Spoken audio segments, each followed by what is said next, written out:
السلام عليكم ورحمة الله تعالى وبركاته.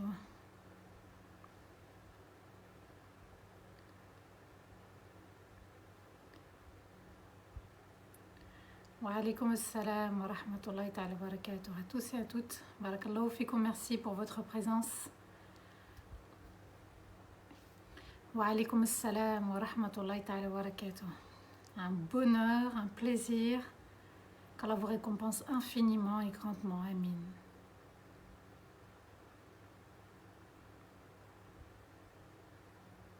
Sandra, barakallahu fik. Amin. Amin. Un duo. La communauté aussi de Darifton est sur Instagram en live, donc ceux qui veulent se connecter ou l'annoncer aux proches, bismillah. Wa alaykoum assalam wa rahmatullahi ta'ala wa barakatuh. أهلا وسهلا بك محمد شاكر، بارك الله فيك، الله يرضى عليك. الفراش حياك الله. أمين أمين أمين.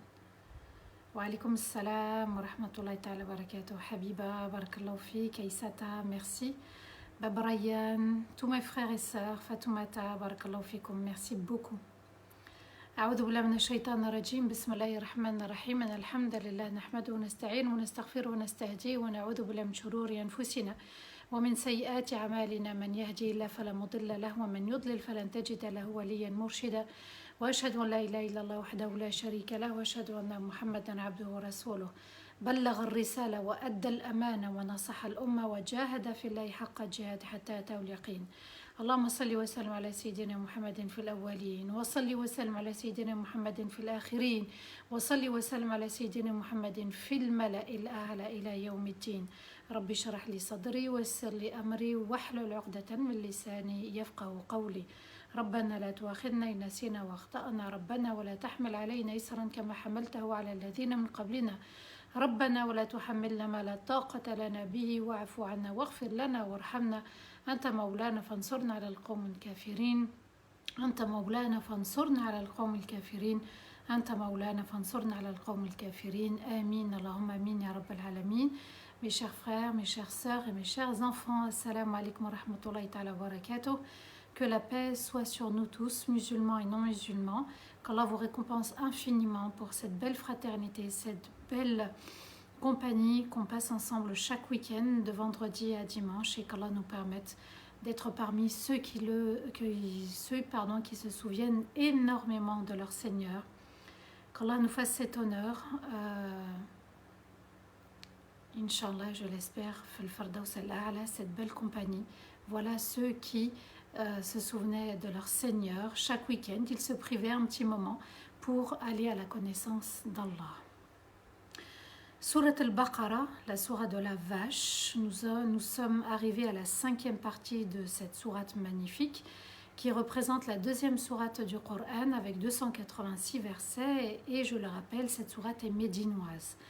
Alhamdulillah, on remercie notre Seigneur de méditer cette sourate, comme on a médité aussi d'autres sourates, d'autres belles sourates du Coran, d'autres chapitres du Coran où Allah Azza wa Jal nous a parlé, où Allah a évoqué beaucoup de choses. Il nous a évoqué l'histoire de ceux qui nous ont précédés. Et parmi l'histoire de ceux qui nous ont précédés, eh bien, on verra, Inch'Allah, aujourd'hui l'histoire de Adam alayhi salam. On a vu ensemble hier qu'Allah Azza wa Jal a répondu aux Qurayshites, aux notables de la Mecque, à cette élite rebelle qui cherche la moindre petite excuse, le moindre détail pour ne pas obéir à Allah. Vous allez comprendre, subhanallah, que l'âme est corrompue. Elle est corrompue par son ego, elle est corrompue parce qu'elle ne veut pas se soumettre à Allah. Pourquoi? Parce que ça demande bien sûr des efforts et ça demande aussi une constance et ça demande jusqu'à la fin de la vie des efforts, de grands efforts. Alors, alhamdulillah, on remercie notre Seigneur parce que pour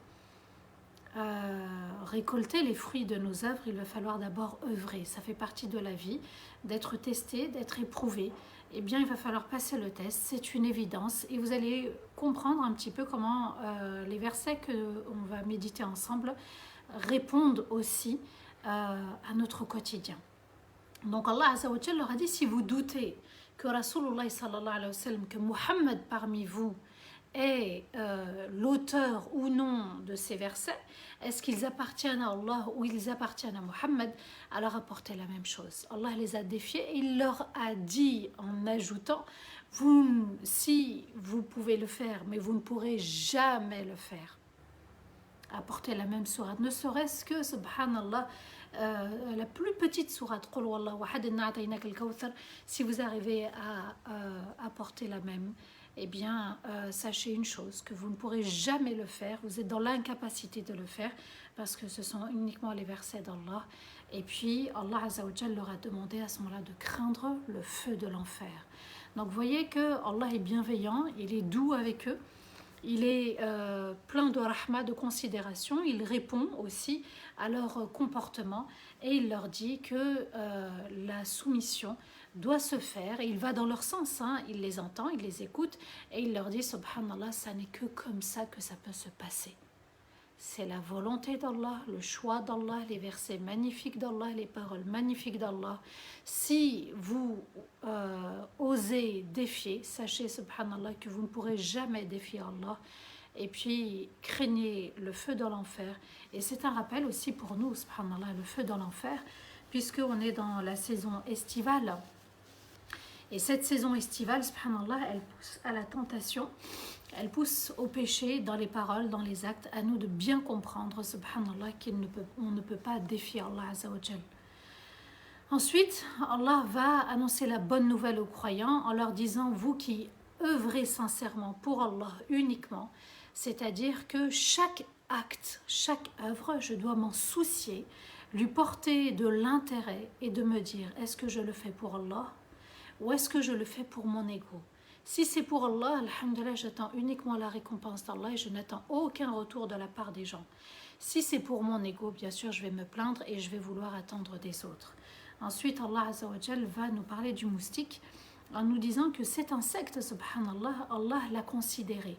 Allah le cite en exemple et Allah ne peut pas s'empêcher de citer un quelconque exemple, même plus petit que le moustique. Donc, à nous de bien comprendre qu'encore plus petit que le moustique, Allah le considère. Alors si Allah a considéré plus petit que le moustique ou le moustique, eh bien Allah Azza wa Jal nous a considéré, valorisé. Il nous a donné de l'importance. Et on va y revenir, Inch'Allah, dans la suite. Ensuite, Allah nous a fait aussi le rappel de ceux qui ont pacté. Nous avons tous pacté avec Allah. Nous avons tous, subhanallah, prêté serment, juré fidélité à Allah. Fidélité en l'adorant, en adorant un Dieu unique. Et puis, Allah Azza wa Jal nous a demandé de garder les liens avec ceux avec qui Allah veut qu'on garde les liens.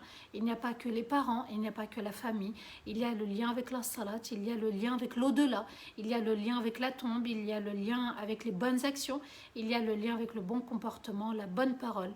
Allah Azza wa Jal nous a demandé de garder le lien aussi avec nos époux, nos épouses et de garder le bon comportement. Garder le lien avec le bon comportement envers son conjoint. Ensuite, Allah Azza wa Jal nous fait aussi le rappel de la mort et de la vie et de la mort et de la vie éternelle. Donc nous avons le néant et la vie sur terre et nous avons la mort qui met fin à cette vie sur terre pour une vie éternelle, soit dans le paradis, soit en enfer. Donc Allah Azza wa Jal nous dit, subhanallah, qu'il est capable de toutes choses, qu'on est arrivé de rien et qu'on va retourner à rien. Et de rien, on peut renaître, et de manière éternelle. Et Allah pose la question, comment vous pouvez renier? Comment vous pouvez vous détourner de l'adoration d'Allah et de l'aimer? Là, le Coran, il s'adresse à toutes les créatures humaines, musulmans et non musulmans. Et celui qui est non musulman ici avec nous, eh bien il est le bienvenu. Même le Coran s'adresse à lui, subhanallah. Même Allah s'est adressé à travers ce livre aux non musulmans. Il les appelle à se soumettre avec bienveillance. Il n'y a aucun forcing, il n'y a aucune contrainte, il y a juste de la bienveillance, de la douceur et de la rahma pour celui qui souhaite entendre avec son cœur. Allah a tout créé pour nous. Il nous dit que ici sur terre, subhanallah, il a mis à notre disposition tout ce qu'il a créé uniquement pour nous, pour qu'on puisse être bien, pour qu'on puisse se sentir mieux, pour qu'on puisse vivre heureux et heureuse. pour qu'on puisse s'épanouir dans l'adoration d'Allah. Vous vous rendez compte? Il suffit de demander, subhanallah, et tout est à notre disposition. À nous d'être optimistes, à nous d'être véritablement croyants dans la dua, c'est-à-dire être convaincus qu'Allah est capable de toutes choses, que ce que je demande, Allah Azza wa Jal, rien ne lui résiste. Il entend parfaitement, il voit parfaitement, il sait parfaitement, il connaît le passé, le présent, le futur. À moi de déléguer à Allah. C'est à moi d'œuvrer. C'est à moi de conjuguer le verbe faire sur cette terre. Et puis, ce que j'ai décidé, ce que j'ai fait, c'est ça le qadar, c'est ça le destin. C'est selon moi ce que j'ai fait. On ne peut pas dire tout appartient à Allah et on laisse tout à Allah. Non, Allah nous a dit d'œuvrer, de faire, d'agir et le résultat appartient uniquement à Allah. Il va mentionner aussi les 7 cieux. Et on ressent, subhanallah, quand il dit qu'il a créé les 7 cieux et qu'il a ordonné qu'elles soient 7, eh bien, il y a la volonté d'Allah, le choix d'Allah. Il y a aussi la manière comment ont été créés ces cieux, de manière parfaite, de manière complémentaire aussi avec la terre. Le ciel et la terre communiquent ensemble, subhanallah. Et puis, de manière précise et magnifique. Dans Surat al-Mulk, on l'a étudié ensemble, Allah nous dit de regarder le ciel et hal tara min futur. Est-ce que tu vois une faille dans le ciel?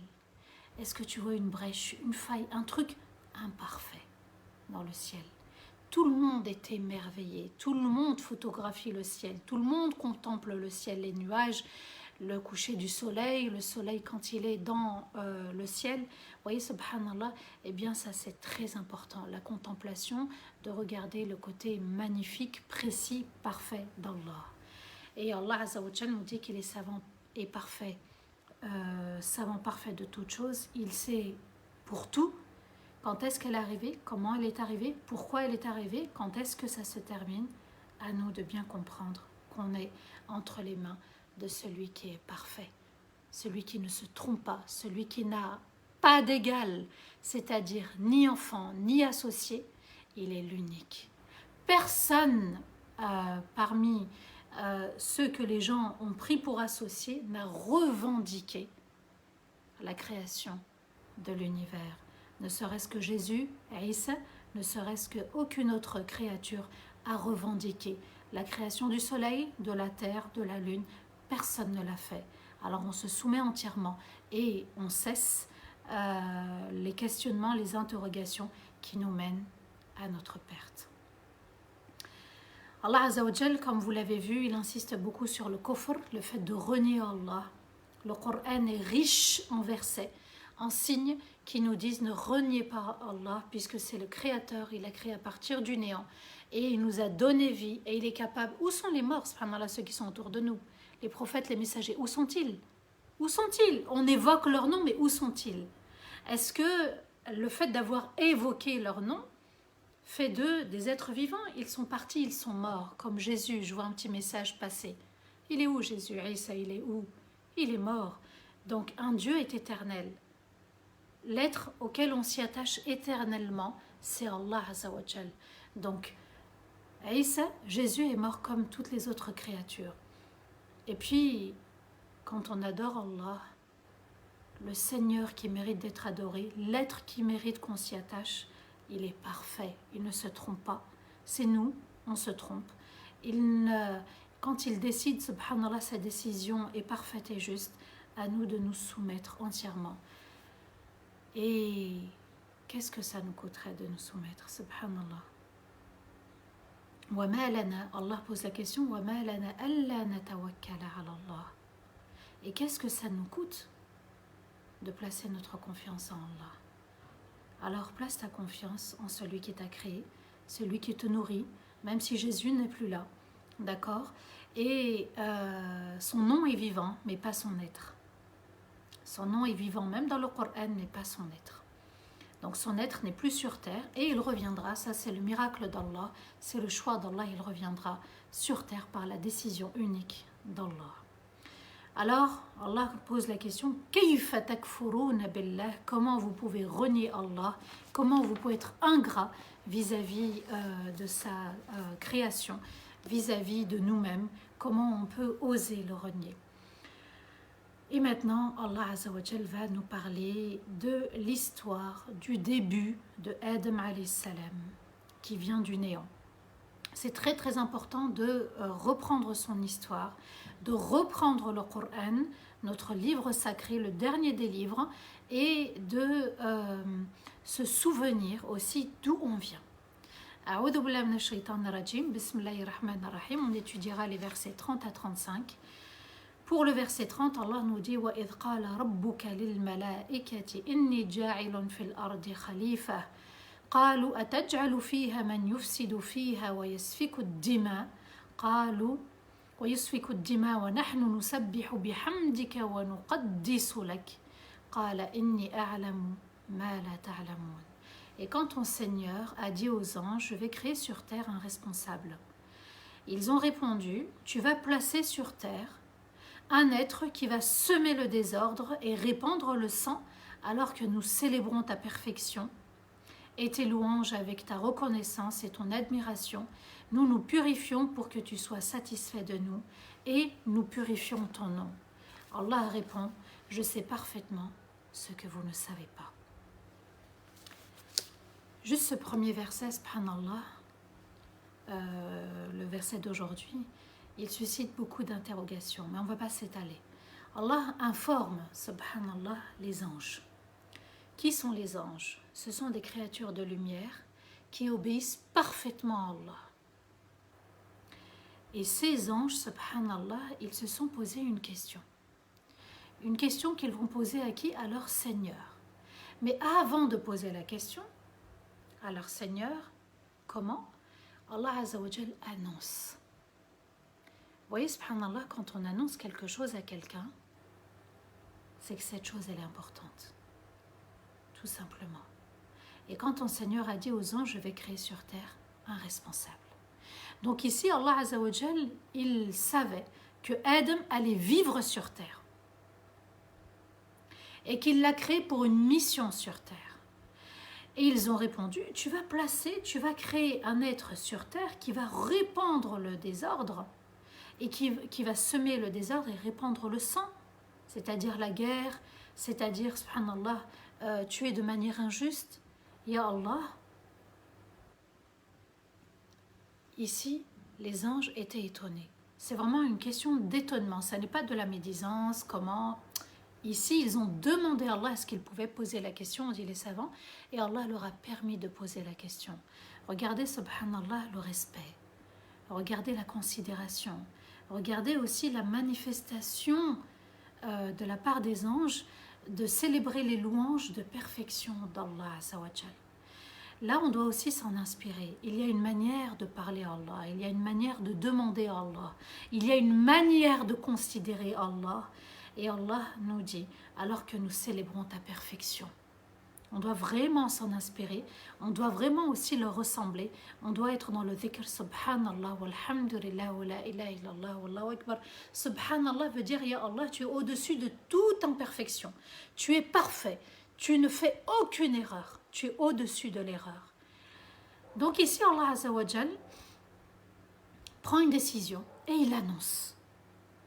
Il aurait pu, notre Seigneur, créer sans en parler aux anges. Mais Adam et sa descendance sont tellement importants qu'il faut en parler. Vous voyez, subhanallah, comme quand on veut annoncer la naissance d'un enfant. Vous voyez, quand un couple dit, voilà, un tel est enceinte, ma femme est enceinte, on vous annonce la naissance de notre fille, de notre fils. Annoncer une bonne nouvelle. C'était une bonne nouvelle, subhanallah. Allah Azza wa Jal va annoncer la création de Adam et de toute sa descendance. Les anges, ici, c'est vrai, ils sont étonnés, ils posent la question à Allah, voilà, ils risquent de commettre des péchés, semer le désordre, c'est les péchés. Regardez le désordre qui est autour de nous, subhanallah, il y a beaucoup de phénomènes liés à la nature qui se produisent parce que notre... c'est en réponse à ce verset, subhanallah, nous avons semé le désordre. C'est le chaos sur terre. On a dénaturé la créature, la création. on a dénaturé, subhanallah, la création d'Allah Azza wa Jal. Et puis, les choses se sont inversées. Beaucoup de divorces, beaucoup de crimes, beaucoup de péchés, beaucoup de limites dépassées dans les paroles et dans les actes. Il y en a d'autres, subhanallah, des péchés. Beaucoup de relations intimes interdites hors mariage, beaucoup de mensonges, beaucoup de prières négligées, beaucoup de péchés sans repentir. Vous voyez, on a dénaturé la création d'Allah. Et puis le sang, subhanallah, le sang, vous allumez les réseaux sociaux, un tel a tué un tel, il y a la guerre dans tel pays, mais ici, les anges annoncent quelque chose, subhanallah, qui va arriver, et ça s'est produit. Et Allah, nous, on célèbre tes louanges de perfection. Nous, on célèbre les louanges d'admiration et de reconnaissance. Nous, on purifie ton nom de tout shirk. On ne t'associe pas. Alors Allah Azza wa Jal va leur répondre. Parce que, en fait, eux, ils sont dans une adoration pure pour leur Seigneur, leur Créateur. Allah Azza wa Jal va honorer encore une fois Adam. Je sais parfaitement ce que vous ne savez pas. Donc Adam et les prophètes qui vont arriver ont une mission, c'est d'apporter l'excellence à toute la descendance et qu'on excelle dans notre comportement, qu'on excelle dans nos actes et dans nos paroles. Ça a été la mission des anges, des prophètes et des messagers. Et puis, ils avaient aussi pour mission d'apporter la justice sur terre, d'établir la justice sur terre, les prophètes et les messagers, et de transmettre les lois d'Allah.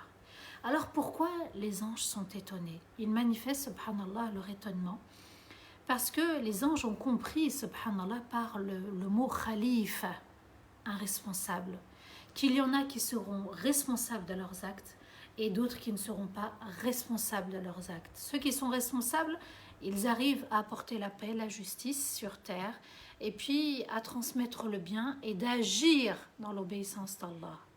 Donc, certains ne seraient pas responsables, d'où apporter la justice. Vous partez au tribunal, il y a un juge et qui va essayer d'établir la justice entre le coupable, d'accord, l'accusé et la victime, subhanallah. Donc, quand il y a un coupable et une victime, donc il y a une injustice. Allah Azza wa Jal veut que nous soyons responsables de nos actes, responsables de nos paroles, responsables aussi de ce dont on a la garde, l'époux, l'épouse, les enfants et les objets aussi dont on a la garde, et puis la foi aussi dont on a la garde. Donc en fait, si je prends un exemple, si je dis je vais cuisiner, ça signifie que, eh bien, on est censé avoir faim. Et cuisiner, c'est pour manger, parce qu'on a faim, tout simplement. Donc ici, voilà pourquoi les anges ont dit Ya Allah, tu vas créer un responsable sur terre qui va semer le désordre, c'est-à-dire les péchés, qui va répandre les péchés et le sang sur terre. Donc les anges sont étonnés, en fait, de la désobéissance de certains qui ne seraient pas en fait responsables. Et Allah Azza wa Jal enchaîne. Le verset 31 et le verset 32, Allah nous dit وَعَلَّمَ آدَمَ الْأَسْمَاءَ كُلَّهَا ثُمَّ عَرَضَهُمْ عَلَى الْمَلَائِكَةِ فَقَالَ أَنْبِئُونِي بِأَسْمَاءِ هَؤُلَاءِ إِن كُنتُمْ صَادِقِينَ قالوا سبحانك لا علم لنا إلا ما علمتنا إنك أنت العليم الحكيم. Et il a enseigné tous les noms, tous les mots à Adam.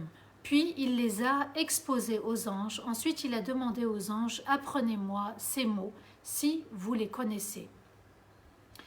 Ils ont répondu, tu es au-dessus de toute imperfection. Nous n'avons aucun savoir, sauf le savoir que tu nous as enseigné. Tu es parfaitement savant et sage. Ici, Allah Azza wa Jal nous dit qu'il a enseigné à Adam, c'est Allah qui lui a enseigné, subhanallah, tous les mots, tous les noms. Allama veut dire enseigner, apprendre et en même temps connaître aussi la vertu de la chose.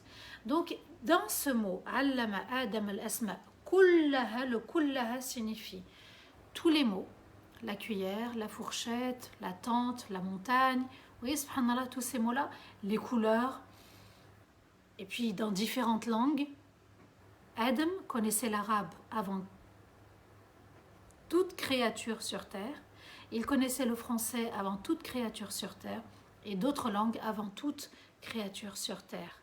Et puis il avait appris aussi la fourchette. Par exemple, si je prends le mot fourchette ou couteau, eh bien, il n'y a pas que le nom, il y a aussi l'utilité de la fourchette, l'utilité du couteau, l'utilité de la montagne,